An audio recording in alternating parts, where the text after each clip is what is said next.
పార్లమెంటులో తెలుగులోను హిందీలోను అనర్గళంగా తన మనవాదనల్ని వినిపిస్తున్నటువంటి మిత్రుడు మన సహచరుడు శ్రీ కింజరాపు రామ్మోహన్ నాయుడు గారిని రావాల్సిందిగా కోరుతున్నాను.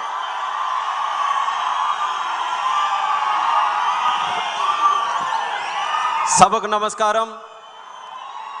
స్వర్ణాంధ్రప్రదేశ్ నిర్మాత, నిత్య శ్రామికుడు, నిరంతర స్ఫూర్తి ప్రదాత గౌరవనీయులు చంద్రబాబు నాయుడు గారికి, యువగల రథ సారథి, కార్యకర్తల గుండె చప్పుడుగా కొండంత అండగా ఉన్నటువంటి యువ నాయకుడు సోదరులు లోకేష్ అన్న గారికి, వేదికను అలంకరించినటువంటి తెలుగుదేశం పార్టీ అతర మహారథులు, కుటుంబ సభ్యులు, అలాగే కడపలో మొట్టమొదటిసారిగా జరుగుతున్నటువంటి ఈ యొక్క మహానాడు చరిత్రలో ఎల్లప్పుడూ నిలిచిపోయే విధంగా విజయవంతం చేసినటువంటి మా కార్యకర్త సోదర సోదరీమణులు అందరికీ కూడా మహానాడు వేదిక ద్వారా నా హృదయపూర్వకమైనటువంటి నమస్కారాలు మీ అందరికీ కూడా తెలియజేసుకుంటున్నాను.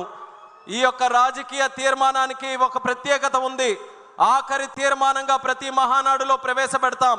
గతం ఒక్కసారి గుర్తు చేసుకుంటే ఇదే తీర్మానం మన తెలుగుదేశం పార్టీకి వన్నె తెచ్చినటువంటి ఒక నాయకుడు, పరమ విధేయుడుగా పనిచేసినటువంటి వ్యక్తి, చంద్రబాబు నాయుడు గారికి కుడిభుజంలా ఉన్నటువంటి వ్యక్తి, ఇటు పార్టీకి అటు క్యాడర్కి అనుసంధానం చేసుకుంటూ నిరంతరం పార్టీ కోసం ప్రతి ఒక్క ఊపిరి కూడా ఆయన పోషించినటువంటి స్వర్గీయ కింజరాపు ఎర్రన్నాయుడు గారు ఇదే రాజకీయ తీర్మానాన్ని ప్రవేశపెట్టేవారు.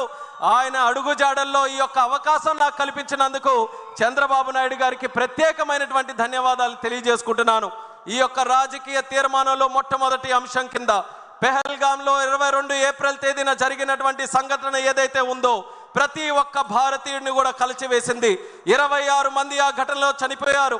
అందులో 2 మన తెలుగు వారు కూడా ఉండడం చాలా బాధాకరం. ఆ రోజు జరిగినటువంటి సంఘటన మనం అందరం కూడా తెలుసుకుంటే, ఉగ్రవాదులు కుటుంబ సభ్యులు ముందే అక్కడ ఉన్నటువంటి మగవాళ్ళని హెడ్ షాట్లో వాళ్ళందరినీ కూడా చంపి ఆ ఏడుస్తున్న కన్నీళ్లు పెడుతున్నటువంటి ఆ ఆడపడుచులు ఆడబిడ్డలు అక్కడ చూస్తుంటే